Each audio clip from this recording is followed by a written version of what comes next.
Why it sucks to be born as a frog. Picture this.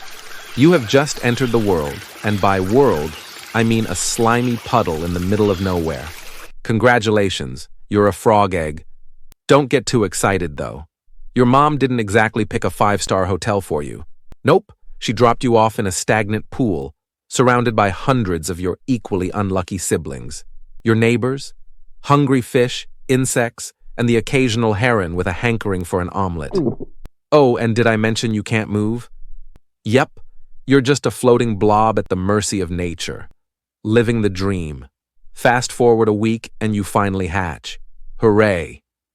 Except now, you're not even a frog. You're a tadpole.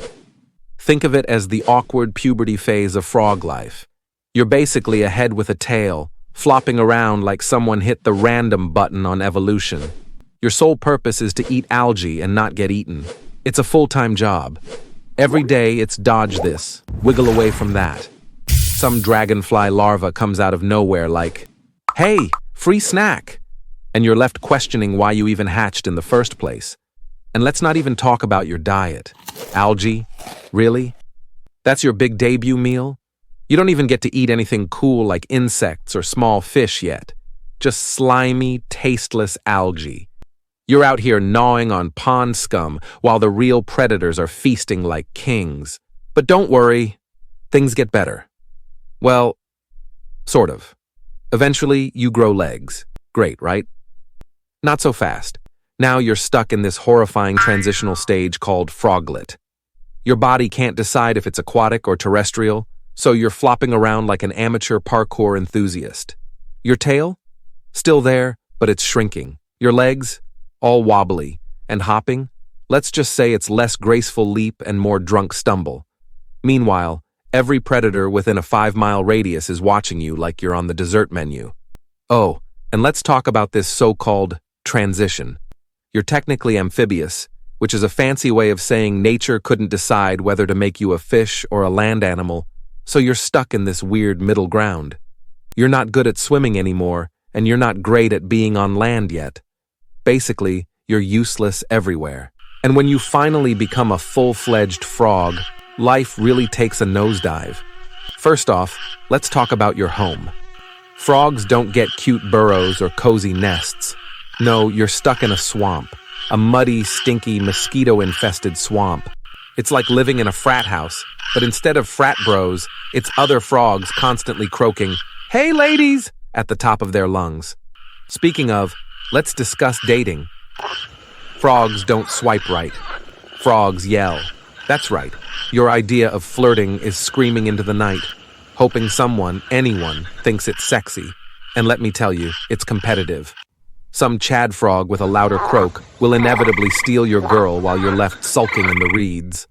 Oh, and if you do manage to land a mate, congrats. Now you get to lay hundreds of eggs and hope 99% of them don't get eaten. Parenting level, 0.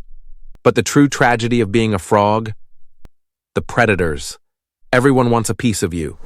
Birds, snakes, fish, even other frogs. You're basically nature's chicken nugget, bite-sized, abundant, and easy to catch. Sure, you can try to puff yourself up or camouflage, but who are we kidding? You're a frog. Your best defense is jumping, and let's be honest, it's only a matter of time before something faster or smarter catches you mid-air. And don't think the weather is on your side. Too hot? You dry out like a piece of jerky. Too cold? You're basically a frog cycle. Too much rain? Your swamp floods, and now you're a homeless frog drifting aimlessly. Climate change? Forget about it. Your species is going extinct faster than you can say ribbit. And just when you think things can't get worse, humans enter the picture. You're either a prince-kissing fairy tale or a science class dissection project. Nobody respects you. Nobody fears you.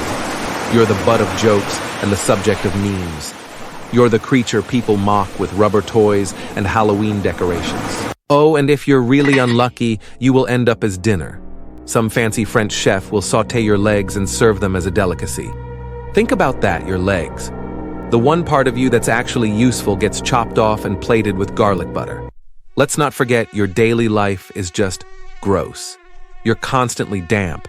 you're slimy, and your diet is an all-you-can-eat buffet of flies. Sure, catching them with your tongue looks cool in cartoons, but in real life, it's just messy.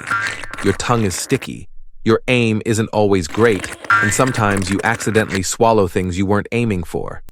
Ever eaten a bee by mistake? Yeah, that's a lesson you only learn once. And don't even get me started on the noises you make. Croaking? More like screaming. You sound like a broken kazoo that someone stepped on. And the worst part? That noise isn't just embarrassing, it's a giant neon sign to predators saying, "Hey, I'm over here, come eat me." Let's wrap it up. Being born a frog means spending your entire existence trying not to die while living in a swampy hellhole, eating flies and dodging death at every corner. You don't get the luxury of being majestic like a lion or stealthy like a panther. No, you're just there. Slimy, loud, and perpetually in danger. So yeah, being a frog sucks. But hey, at least you can jump really high, right? That's gotta count for something. Or maybe not, because no matter how high you jump, there's always a bigger predator or a French chef waiting to bring you back down. In conclusion, if you're ever feeling bad about your life, just remember, at least you're not a frog.